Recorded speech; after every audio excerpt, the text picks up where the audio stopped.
En esta mañana tenemos la compañía de Alfredo Tagüeña.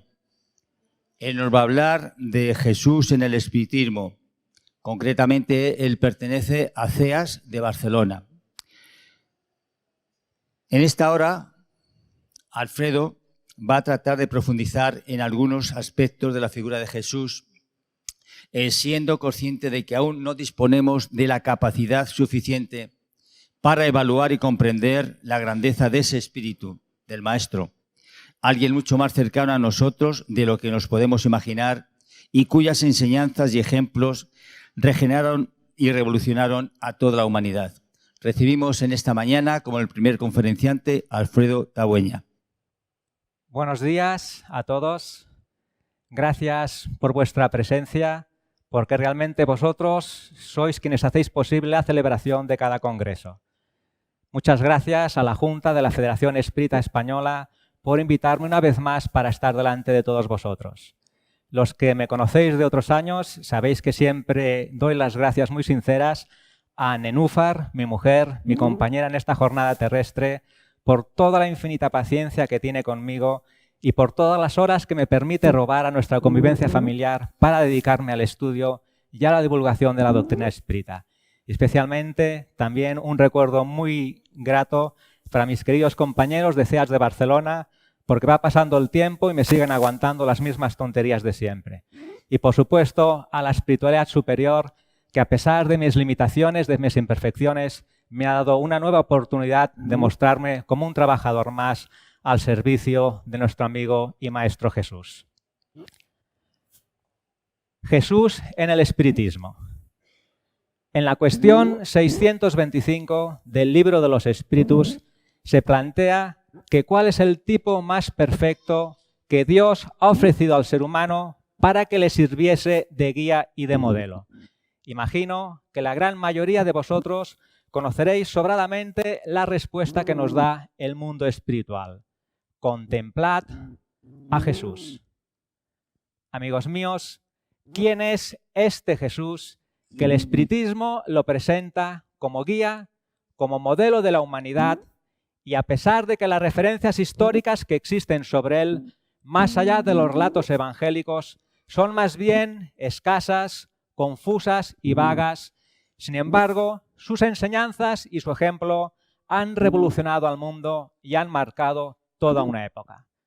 Vamos, a partir de ahora, como ha dicho Juan Miguel en la presentación, a tratar de desarrollar y de profundizar en algunos aspectos sobre la figura y las enseñanzas de Jesús, dejando bien claro desde el principio de que creo sinceramente que no disponemos todavía de la capacidad suficiente para evaluar y comprender la inmensa grandeza y superioridad de este espíritu al que nosotros hemos conocido como Jesús de Nazaret.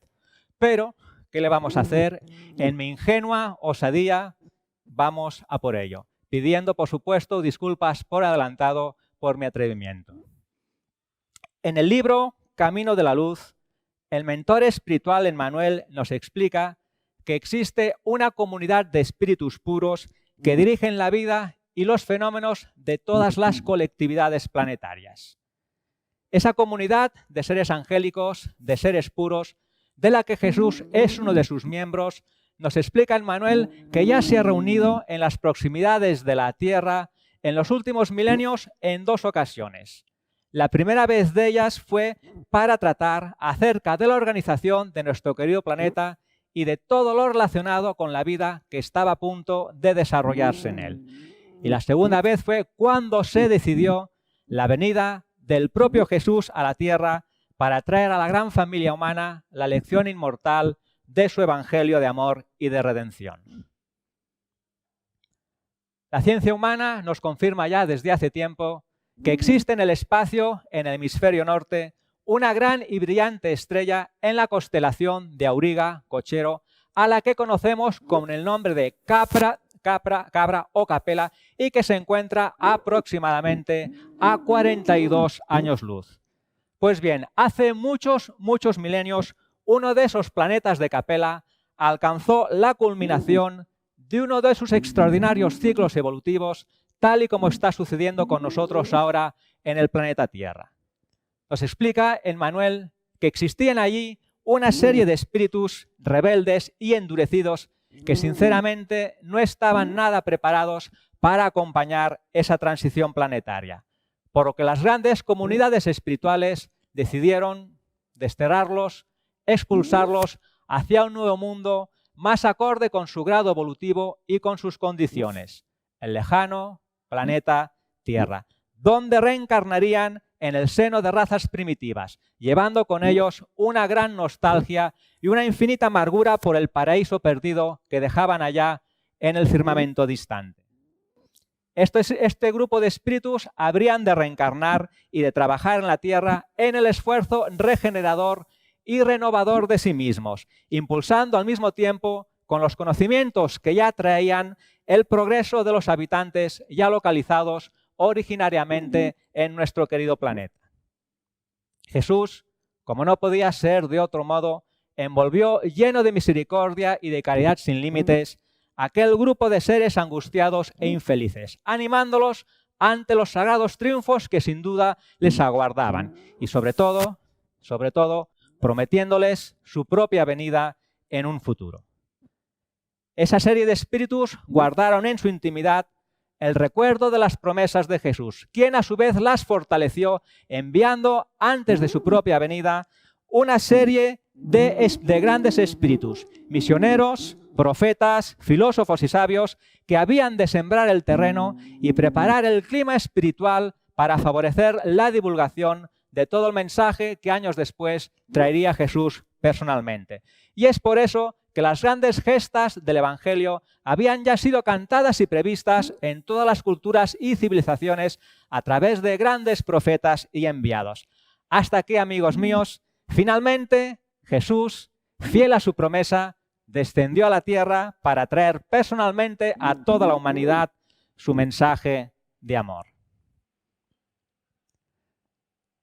De acuerdo con los evangelios canónicos, el ángel Gabriel se presentó a María para anunciarle la concepción y el nacimiento de Jesús por obra y gracia del Espíritu Santo. O sea que, digamos, la fecundación de María se dio de una forma un tanto peculiar y especial. El propio Jesús manifestó clara y rotundamente que él en ningún momento venía a destruir ninguna ley, sino a cumplirlas todas. Y eso incluye, evidentemente, someterse a todas las leyes físicas que regulan la materia en todo lo que hace referencia a su nacimiento, a su vida y, como veremos más adelante, también a su muerte.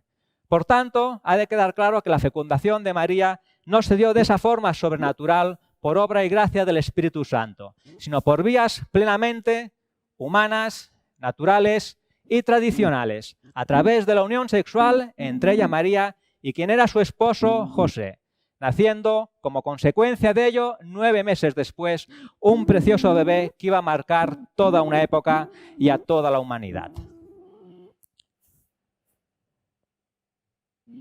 Jesús apareció en el mundo físico en un pesebre, acomodado en una sencilla cuna de algodón y de paja entre los pastos destinado al alimento de los animales domésticos.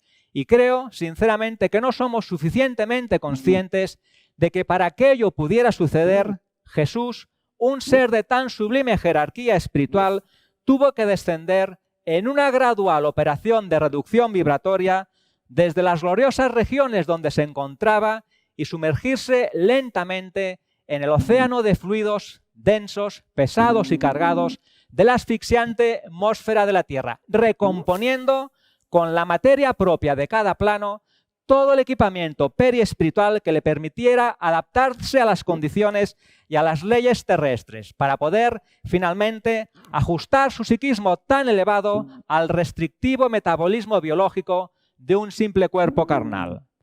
Jesús, por amor a Dios, por amor a la humanidad, renunció a las regiones celestiales para estar físicamente entre nosotros y mostrarnos a todos nosotros el camino que nos ha de permitir ascender hacia esas regiones. De esta manera, con el símbolo de la humildad como la mayor virtud, empezaban las enseñanzas de nuestro Maestro Jesús, que habían de mostrar a toda la humanidad el rumbo hacia la mayoría de su edad espiritual. Jesús, como acabamos de ver, vino al mundo como todos hemos venido y con un cuerpo de carne y de huesos del mismo modo que todos nosotros. Sin embargo, aunque la naturaleza del cuerpo físico de Jesús era exactamente la misma que la de cualquier ser humano, estaba inevitablemente sujeta a reacciones muy distintas debido a la superioridad del espíritu ahí encarnado. ¿Qué quiero decir con esto? Pues que el organismo físico de Jesús, sinceramente, no era suficiente vehículo para soportar todo su alto potencial, con un cerebro que a duras penas podía resistir toda su actividad mental vibrando en tan alta frecuencia, cuestión que se iría acentuando con el paso del tiempo. Para superar esta situación adversa, Jesús se vio obligado a conseguir equilibrio a través de la oración y de ayunos periódicos que le permitieran lograr una mayor libertad y poder subsistir ante esa poderosa carga espiritual que, como digo, sobrepasaba la resistencia biológica humana, rogando al mismo tiempo al Padre Creador que le permitiera finalizar la obra que le había sido encomendada. Otras veces, el propio organismo carnal de Jesús movilizaba recursos de emergencia, vertiendo hacia afuera sangre y sudor por los poros para compensar esa tensión psicofísica que lo oprimía constantemente, como ocurrió, por ejemplo, según narran fielmente los evangelios, en la conocida escena del huerto de Getsemaní. Nosotros ciertamente no podemos saber, es una incógnita, cuánto tiempo más hubiera podido resistir Jesús de no haber sido crucificado a los 33 años de edad, pues su cuerpo carnal ya comenzaba a manifestarse claramente agotado e incapacitado para atender las elevadas exigencias mentales y todo el potencial del espíritu ahí encarcelado. Vamos a tratar ahora un tema que personalmente lo considero clave, esencial y vital para entender y valorar la inmensa superioridad de este espíritu que hemos conocido como Jesús de Nazaret. Se nos ha presentado muchas veces a Jesús como si fuera el propio Dios hecho hombre. Hay que entender y aceptar, no pasa absolutamente nada, que para la gente de aquella época no tuvo que ser, pero que nada fácil, comprender la grandeza espiritual de Jesús y todos los prodigios que le veían realizar constantemente, clasificándolo entonces como si fuera el propio Dios hecho hombre. Pues con toda probabilidad esa era la explicación más fácil y simple que sabían encontrar para concebir todo ello. Tratemos de ponernos nosotros en lugar de aquella gente hace 2000 años. ¿Os imagináis lo que sería convivir con alguien que tanto libera endemoniados, como multiplica panes y peces, camina sobre las aguas, transforma el agua en vino, sana multitud de enfermos y si le queda algo de tiempo libre, resucita algún que otro muerto? Tuvo que ser algo realmente alucinante. Yo no sé vosotros, pero yo, sinceramente, con toda probabilidad, hace 2000 años, en lugar de aquella gente, también hubiera creído, hubiera pensado que la única explicación para concebir todo ello era que realmente Jesús era el propio Dios hecho hombre. Sin embargo, muchas veces Jesús, tenemos muchos textos en el Evangelio que lo confirman, como los que tenéis abajo en pantalla, hacía una clara distinción entre él y Dios, declarándose Jesús siempre como un enviado de este último, el Padre Creador. Vamos a ver si nos vamos aclarando poco a poco. Pero entonces, ya que Jesús, evidentemente, según presenta el espiritismo, no era el propio Dios hecho hombre, ¿era Jesús hijo de Dios? Esto, amigos míos, ya es un tema muy distinto. Por supuesto que Jesús era hijo de Dios, pero no el Hijo de Dios, sino un Hijo de Dios. Repito el matiz. Evidentemente que Jesús era Hijo de Dios, pero no el Hijo de Dios unigénito, sino no el Hijo de Dios unigénito, sino un Hijo de Dios exactamente y del mismo modo que lo somos todos y cada uno de nosotros. Vamos a ver. Entonces, si según presenta el espiritismo, Jesús no era el propio Dios hecho hombre, y era un hijo de Dios, simple y llanamente, como lo somos cualquiera de nosotros, ¿dónde está el truco? ¿Por qué ese ser tan excepcional, tan sublime y tan extraordinario? ¿O es que hay que pensar que Jesús estaba tocado por un don, por una gracia especial, para ser como era y para hacer todos los prodigios que hizo? Y aquí llegamos a ese punto clave, vital, que considero para entender y valorar la extraordinaria dimensión de Jesús. Alguien realmente mucho más cercano a nosotros de lo que nos podamos imaginar. Un buen amigo mío, bastante bruto él, aquí habría que recordar que los amigos nos solemos reunir por cuestión de afinidad y de sintonía, siempre que hablábamos de estos temas se preguntaba, y ciertamente un poco molesto, que quién era Jesús para darnos lecciones de moral si se supone que era el propio Dios hecho hombre, que no ha conocido las vicisitudes, los problemas, en fin, las miserias propias de nosotros los humanos. Y en el caso de que Jesús fuera ese Hijo de Dios creado especial, este amigo mío también se preguntaba, y creo sinceramente que no le faltaban motivos, que si se supone que Dios es soberanamente justo y llama a todas sus criaturas por igual, ¿por qué ese amigo mío había sido creado lleno de tantas imperfecciones y no ya perfecto como Jesús? Y como nosotros, espiritistas, sabemos perfectamente que Dios efectivamente es soberanamente justo y llama sin excepción a todas sus criaturas por igual, el más puro sentido común nos indica que Dios ha de conceder a todos, sin excepción, las mismas oportunidades y sin privilegios para nadie. Entonces, siguiendo la secuencia lógica del raciocinio, hemos de llegar, y llegamos, a la conclusión final de que Jesús ha tenido que pasar por las mismas experiencias evolutivas a las que estamos sometidos todos los demás espíritus.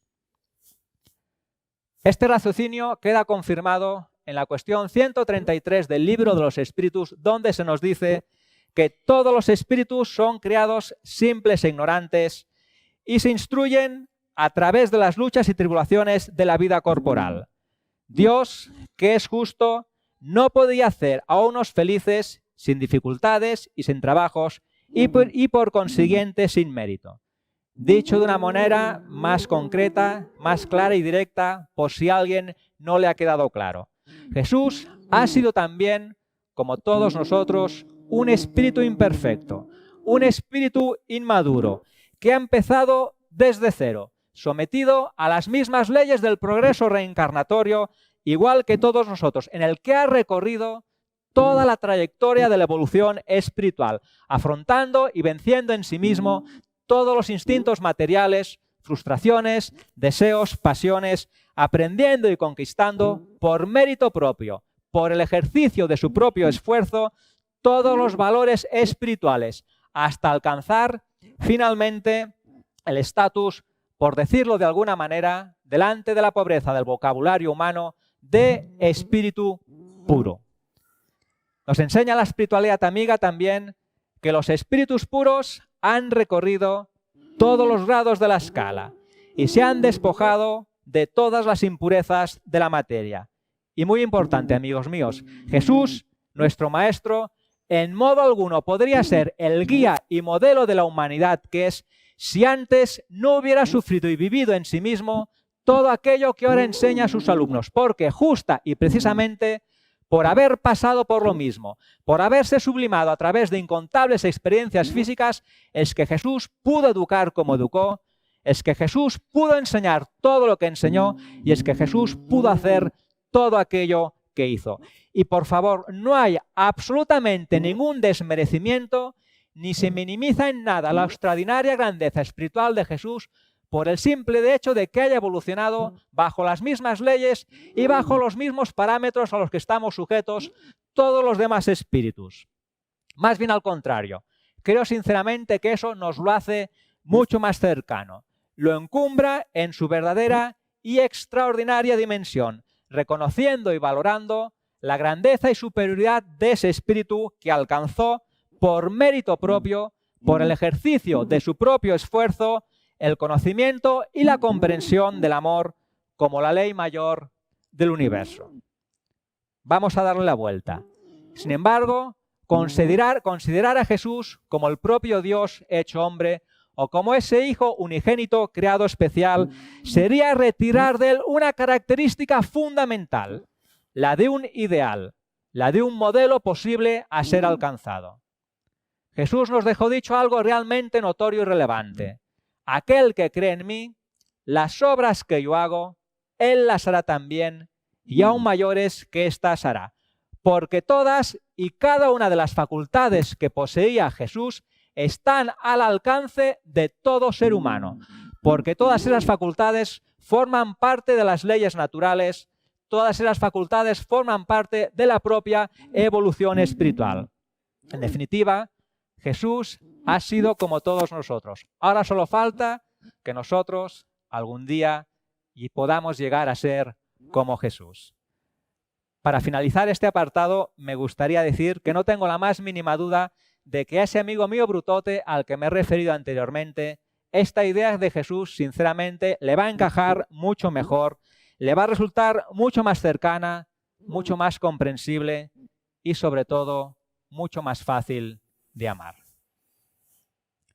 Jesús, es verdad, a pesar de no ser el propio Dios hecho hombre, ni ese Hijo creado especial, hizo muchísimas cosas extraordinarias y maravillosas, a las que, sin embargo, erróneamente se han calificado como milagros. Vamos a dejar en este apartado un concepto bien claro desde el principio. El milagro, como un hecho sobrenatural que deroga las leyes de la naturaleza, no ha existido nunca, no existe ni existirá jamás. Pero lo cierto es que la historia de la humanidad ha estado repleta de milagros simplemente porque todo fenómeno cuya causa era desconocida se calificaba al momento como sobrenatural.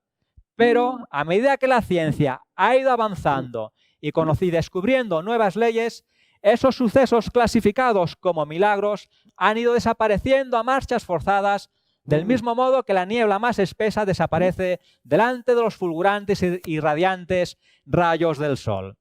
Sería algo así, por poner un ejemplo más cercano a nosotros, como un truco de magia, que por más increíble y sorprendente que sea, ¿verdad que una vez el mago explica cómo lo ha hecho, al momento pierde toda su gracia y todo su misterio? Pues del mismo modo, en cuanto la ciencia explica cómo ha sucedido ese supuesto milagro, por más sorprendente que sea, automáticamente deja de ser un milagro y entra a formar parte de las leyes naturales. Un hecho, un fenómeno, por muy sorprendente, por muy increíble que sea, si ocurre una sola vez, es porque existen unas leyes naturales que así lo permiten. Y siempre que esas circunstancias y esas condiciones se repitan, ese supuesto milagro volverá a producirse exactamente del mismo modo, simplemente porque las leyes de Dios son perfectas e inmutables. Es decir, que todos esos hechos sorprendentes atribuidos a Jesús, clasificados como milagrosos, nunca han sido derogaciones de las leyes naturales, sino que siempre han sido aplicaciones de esas mismas leyes naturales. Jesús, por tanto, no hizo absolutamente ningún milagro, ni violentó nunca las leyes del mundo físico, ni violentó nunca las leyes del mundo espiritual. Ello, no obstante, es verdad, no quita el carácter extraordinario y maravilloso de tantísimas de las acciones de Jesús, pero sí que tiene que anular esa característica de sobrenatural.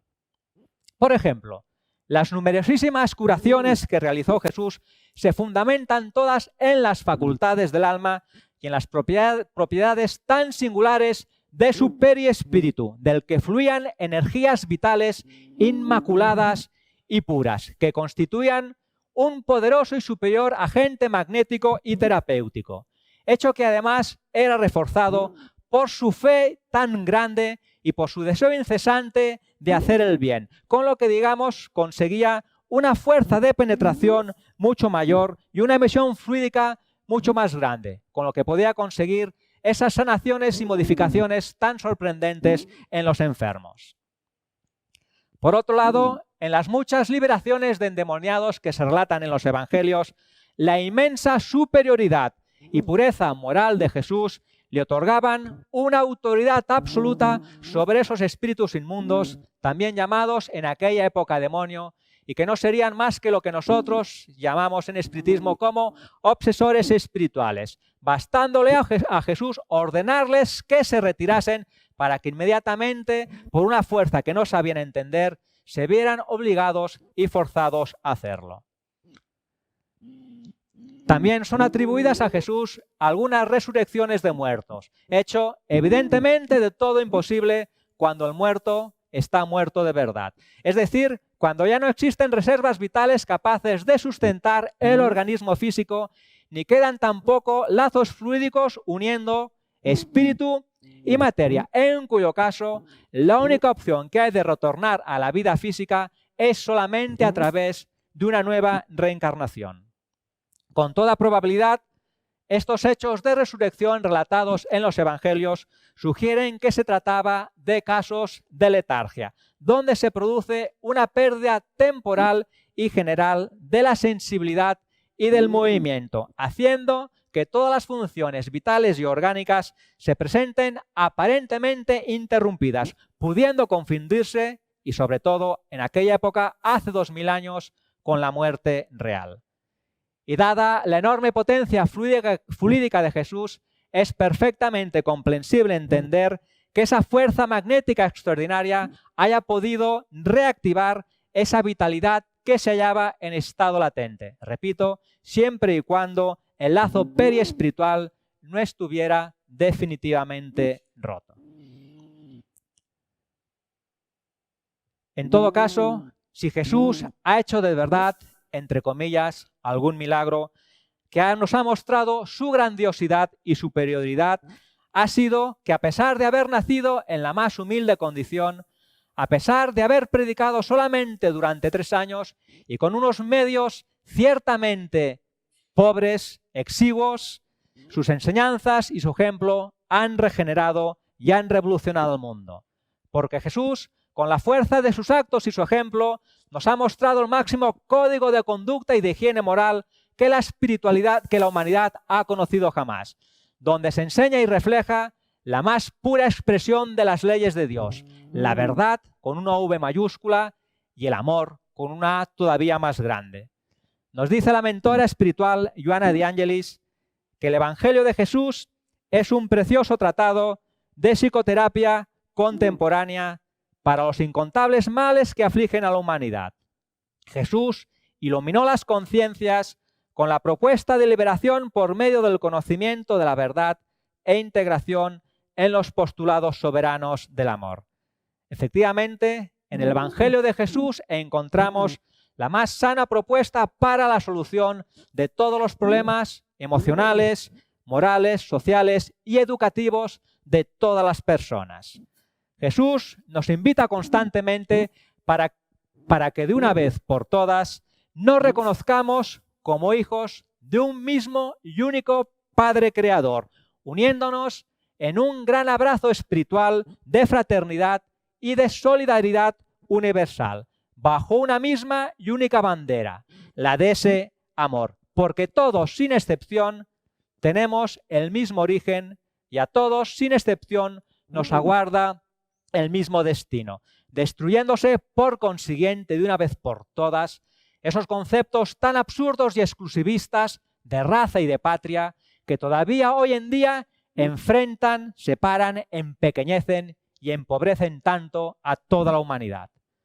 La aplicación firme y segura de todas las enseñanzas de Jesús, sin duda alguna, terminaría con todo tipo de fanatismos, separatismos, sectarismos y luchas, bien fueran sociales, políticas o religiosas, porque bajo el amparo de ese amor todos los pueblos se reunirían y nunca mejor la ocasión para utilizar una expresión evangélica en un solo rebaño y obedientes a un solo pastor. Jesús, por encima de todo, es y era médico y terapeuta del alma. Es verdad, como hemos dicho antes, que Jesús sanó todo tipo de enfermedades del cuerpo físico, limpiando llagas, fiebres malignas, devolviendo la vista a ciegos, haciendo caminar a paralíticos. Todo eso es verdad. Pero, muy importante, a todos esos enfermos, Jesús, además de insuflarles ánimo, consuelo y esperanza, les advertía a todos ellos muy claramente: has sido sanado, no peques más, no sea que te suceda todavía algo peor. Porque, amigos míos, no nos engañemos. La propuesta de Jesús no es una propuesta meramente salvacionista. Cuando Jesús nos dice que nadie va al Padre sino por mí, Jesús no nos está salvando.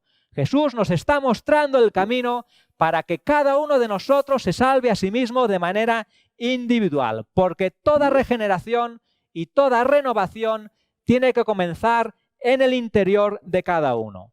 Jesús nos ha mostrado el camino. Queda de nuestra parte recorrer ese camino. Y Jesús era médico y terapeuta del alma cuando con su palabra dulce y serena anunciando el reino de los cielos muchas veces provocaba remordimientos y confesiones en algunas personas acerca de delitos, de crímenes y de faltas que habían cometido en silencio y a escondidas.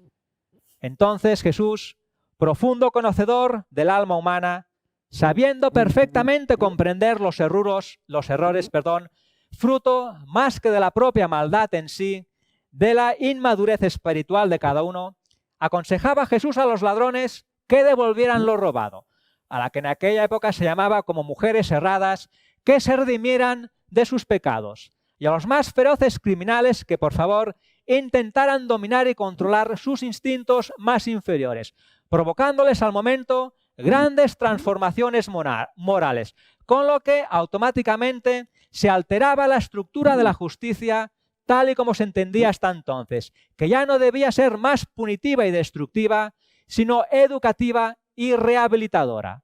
Porque, como se nos presenta en el conocido pasaje de la mujer adúltera, aquel de nosotros que esté libre de pecado, que dé un paso al frente y que tire la primera piedra. Porque todo, absolutamente todo el ejemplo y todas las enseñanzas de Jesús se fundamentaban en ese perdón y en ese amor. Sin embargo, ese mensaje tan limpio, tan claro de Jesús ha sido adulterado. Se formaron una serie de dogmas de fe perdiéndose en las discusiones y en la teología, degradando ese mensaje sublime original de Jesús hasta llegar a tal punto de que en nombre de Dios se han cometido no solamente grandes errores, sino lo que es más grave, enormes horrores. La figura de Jesús se ha visto durante siglos manipulada de una manera tendenciosa, de un modo interesado, creándose un Jesús mitológico y destituyéndolo de toda condición humana y divinizándole. Han convertido su sencilla y simple doctrina en una religión idolátrica y ritualista, olvidando tan a menudo la transparencia de sus enseñanzas fundamentadas en ese amor y en ese perdón. Jesús, desde hace tiempo, intenta bajar del madero y muchas veces da la sensación de que la humanidad lo crucifica nuevamente cada día. El propio Jesús, previendo perfectamente lo que podía ocurrir con su doctrina, nos dijo: yo rogaré al Padre y os enviaré al Consolador para que esté con vosotros para siempre. Mas el Consolador os enseñará todas las cosas y os recordará todo aquello que yo os he dicho. 19 siglos después surgiría la doctrina espírita o espiritismo, presidida por el Espíritu de verdad, que no es una doctrina individual ni una concepción humana, sino producto de la enseñanza colectiva dada no por un hombre ni revelada a un solo hombre, sino por los espíritus que son las voces de los cielos en todas las partes de la tierra y a través de multitud de innumerables intermediarios. La visión espírita presentada por Kardec, siempre bajo la orientación de la espiritualidad superior que supervisaba todo su trabajo en la codificación espírita, está dirigida a rescatar el sentido, la pureza y la sencillez de sus enseñanzas y que, como digo, debido a los intereses y pasiones humanas, han sido alteradas y desnaturalizadas a lo largo de los tiempos, llenándolas de misterios, de fórmulas rígidas y de dogmas que de verdad para nada corresponden con la realidad.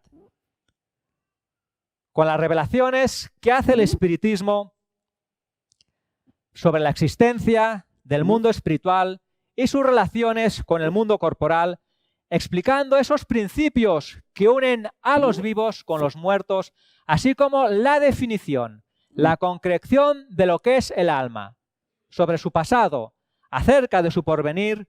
Creo sinceramente que las enseñanzas de Jesús son mucho más cercanas, mucho más comprensibles, de manera que de una vez por todas la fe se pueda basar en la razón y en el conocimiento, no cabiendo por tanto en el espiritismo, ni los dogmas, ni las imposiciones, que lo único que consiguen es crear el más absurdo fanatismo o también el rechazo, sino que cada uno de nosotros debe aceptar solamente aquello que esté de acuerdo con nuestro conocimiento y con nuestro sentir, haciendo uso de la más gala, de la más fuerte, haciendo gala de la más preciosa conquista que tenemos el ser humano, nuestra capacidad de raciocinio, nuestro libre albedrío y nuestra libertad de conciencia.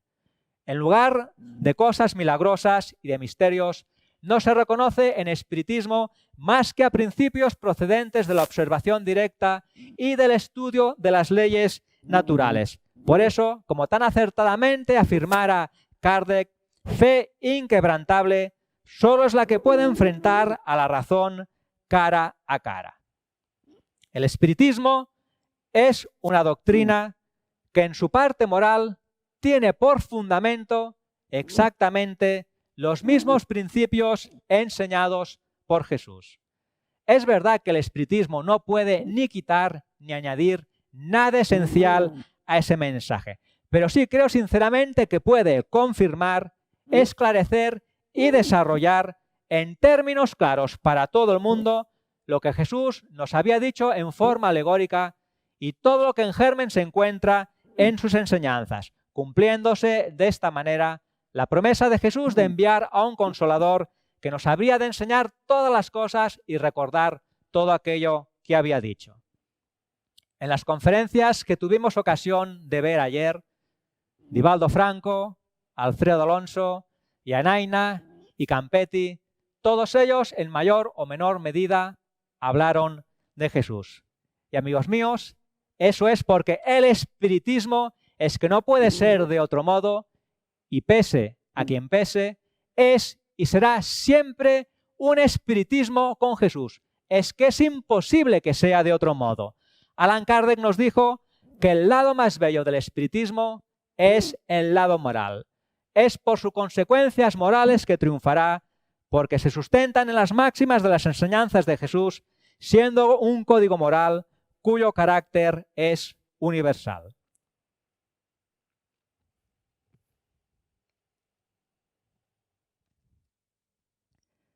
No tengamos la más mínima duda de que el espiritismo nos permite comprender más y mucho mejor a Jesús. Estudiar y conocer el espiritismo creo sinceramente que nos ayuda además a interiorizar y sobre todo a vivir su mensaje de amor. Sin embargo, a pesar de haber sido Jesús el ser más sublime que ha vivido en la tierra, a pesar de haber sido Jesús la encarnación del amor, de la bondad y de la pureza, Jesús fue apresado, fue juzgado, calumniado, azotado, crucificado y todo ello en medio de burlas y de insultos. En el momento del Calvario, Jesús atraviesa las calles de Jerusalén coronado de espinas bajo el peso de la cruz, sin quejarse, sin juzgar absolutamente a nadie, enseñando la virtud de la renuncia por amor al reino de Dios, revelando así sin duda una de sus mayores lecciones. Cuando Jesús ya es crucificado, desde lo alto de la cruz miraba a todos lados, lleno de amor y de cariño, buscando los rostros tan queridos de aquellos seres a quienes tanto amaba, algunos de los cuales finalmente, venciendo ese temor tan humano, lograron juntarse a los pies del madero, encendidos por una fuerza espiritual extraordinaria. Jesús, en esos instantes, era objeto de bromas y de burlas por parte de los agentes de Caifás, influenciados y jaleados, sin duda alguna, por los espíritus ignorantes y rebeldes de las sombras que ciertamente se encontraban muy satisfechos por todas las escenas que estaban presenciando. Sálvate a ti mismo si eres hijo de Dios. A otros salvó y a sí mismo no puede salvarse. Si eres el rey de Israel, baja ahora de la cruz y entonces creeremos en ti. Mientras soldados y sicarios del sumo sacerdote reían haciendo gestos de burlas y de desprecio hacia Jesús, Jesús, por su parte, los miraba compasivo, vibrando en el más puro amor vibrando en el más puro y elevado amor, envolviendo a esos seres infelices, encarnados y desencarnados, en una onda purificadora y calmante que los hizo estremecerse, tocados por el remordimiento. Porque el amor era el fundamento de toda la obra del Maestro y el amor fue su ejemplo hasta el final de su vida física. Después de aquella transfusión de luz y de amor, sin una sola queja, sin un solo reproche salido de su boca, abriéndoles el corazón desde lo alto de la cruz y ante aquellos que lo habían condenado y ante aquellos que lo habían crucificado, Jesús elevó los ojos al cielo e intercediendo por todos ellos, abriéndoles el corazón, dirigió al Padre Creador aquella impresionante y sublime rogativa plena de misericordia, exclamando: Padre, perdónalos, porque no saben lo que hacen. Padre, perdónalos, porque no saben lo que hacen.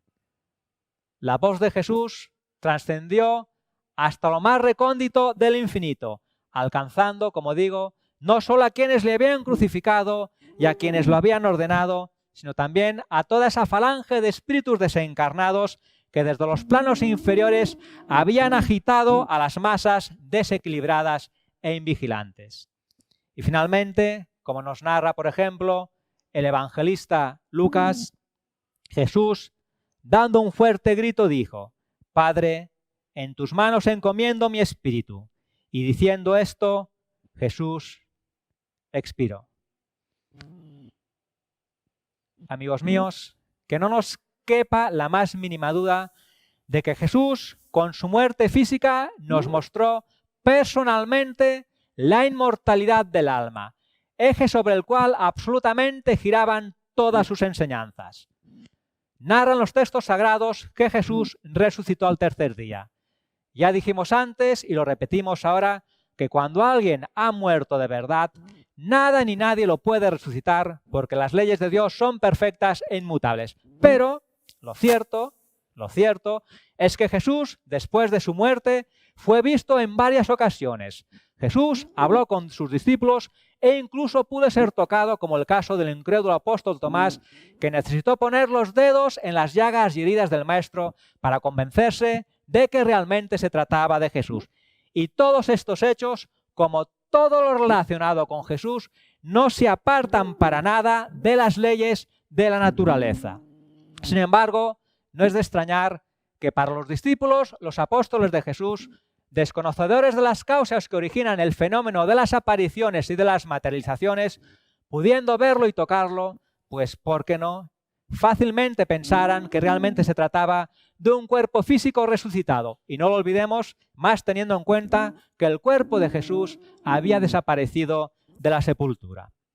Y aquí viene Allan Kardec, el codificador del espiritismo, para darnos una explicación llena de sentido común, al mismo tiempo que sencilla y al alcance de todos. Nos dice Kardec que el periespíritu, se está hablando mucho de periespíritu, en este caso una explicación en 15 segundos, para lo que no tengáis conocimientos básicos de la doctrina espírita.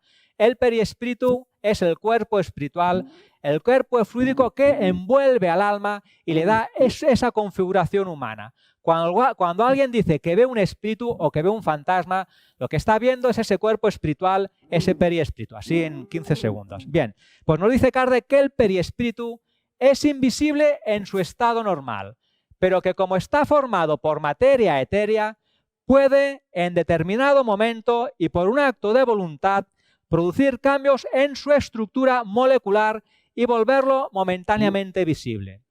Kardec nos explica que este fenómeno no es ni más raro ni más extraordinario que el del vapor, que es invisible cuando se encuentra disperso en la atmósfera, pero que se vuelve visible cuando esas moléculas se juntan y se condensan.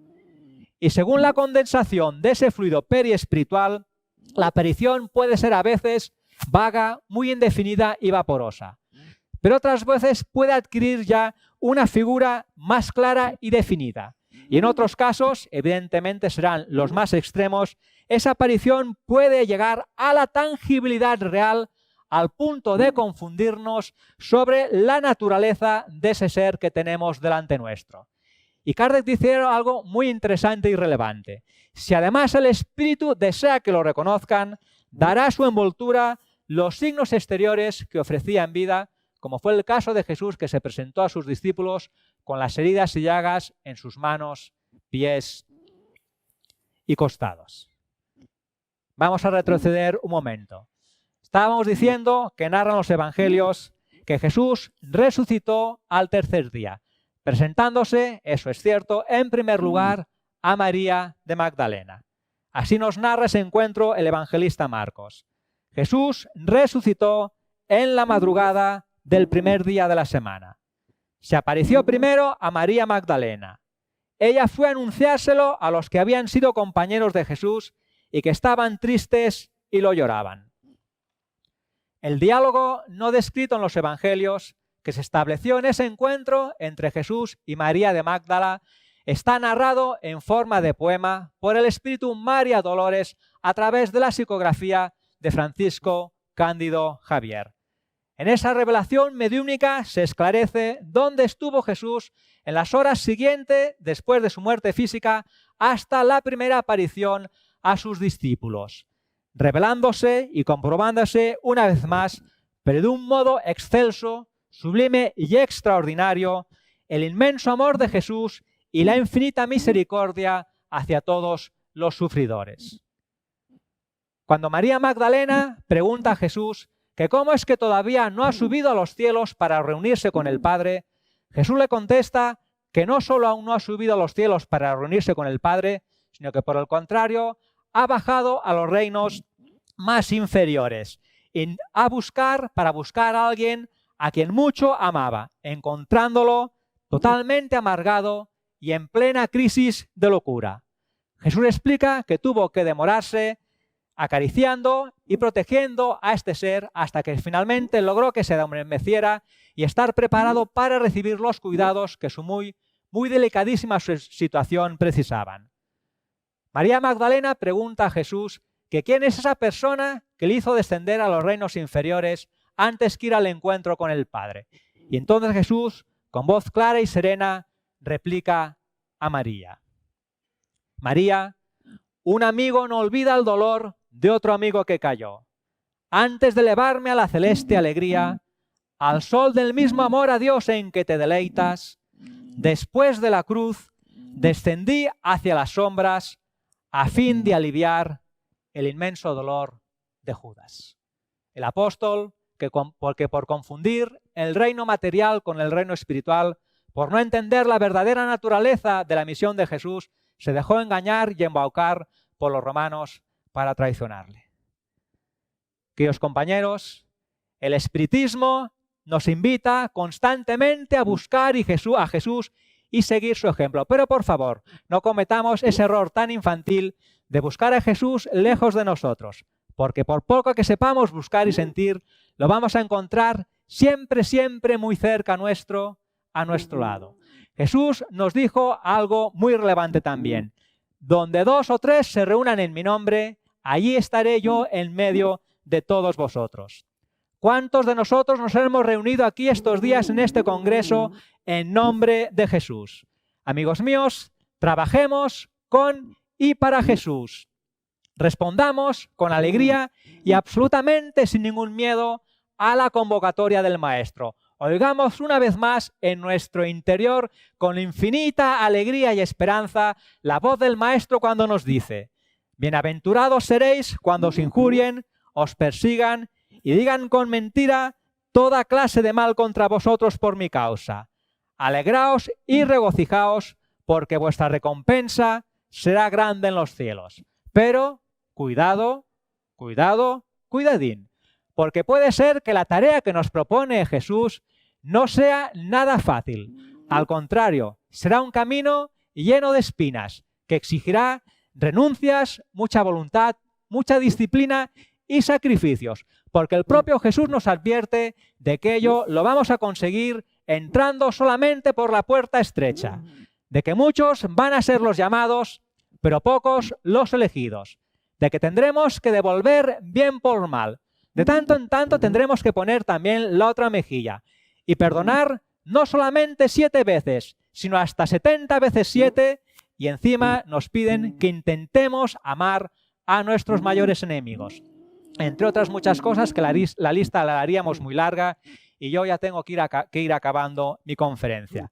Pero amigos míos, por ardua, por difícil y por complicada que sea la tarea, por favor, no desfallezcamos nunca. Sigamos siempre a Jesús, que nos ha presentado la más sublime moral, la que debe iluminar a toda la humanidad terrestre, haciendo brotar de todos los corazones la caridad y el amor al prójimo, transformando al planeta Tierra en ese mundo superior al que es hoy en día, hecho de paz, de fraternidad y de solidaridad común. Jesús reencarnó, vivió y murió, enseñando cuán grande es su amor por Dios y por toda la humanidad. Jesús, es verdad, muchas veces, para hacerse entender, se vio obligado a enseñar a través de parábolas de contenido sencillo y comprensible para todos, donde exponía las leyes que rigen el cosmos, partiendo de un hecho cotidiano del día a día, conocidos por todos, para poder hablar después sobre lo desconocido y dejando siempre una enseñanza para el espíritu inmortal, dejando con mucha sabiduría que cada uno pudiera asimilar según su grado evolutivo. Pero es que otras veces las palabras de Jesús eran tan claras, tan directas, tan contundentes, que no necesitaban de ninguna explicación ni de ninguna aclaración posible. Cuando fue, por ejemplo, cuando los fariseos, para ponerle a prueba, le preguntaron: Maestro, ¿cuál es el mayor mandamiento de la ley? Y Jesús respondió: me gustaría pediros a aquellos de vosotros que así os apetezca que me acompañéis leyendo en voz alta la respuesta de Jesús, así a ver si una vez facilitamos el interiorizarla y reforzamos ese hecho. Jesús respondió: amarás al Señor tu Dios con todo tu corazón, con toda tu alma y con toda tu mente. Este es el mayor y el primer mandamiento. Y el segundo, semejante, es a este: amarás a tu prójimo como a tú mismo. ¿Verdad que estas palabras de Jesús son claras, directas, rotundas y no necesitan de ninguna explicación ni aclaración? Entonces, si me permitís la confianza, os pregunto a todos vosotros, me pregunto en primer lugar a mí mismo, ¿qué es lo que todavía no hemos entendido de amar a Dios sobre todas las cosas y de amar al prójimo como a uno mismo? ¿Por qué? ¿Por qué nos cuesta tanto poner en práctica esta enseñanza si tenemos con nosotros a Jesús, el más sublime e increíble y maravilloso ejemplo? Tenemos a Jesús, nuestro amigo fiel, nuestro maestro, nuestro guía. Muchas gracias, como siempre, a todos vosotros por la atención y el respeto, como me habéis escuchado. Paz y amor para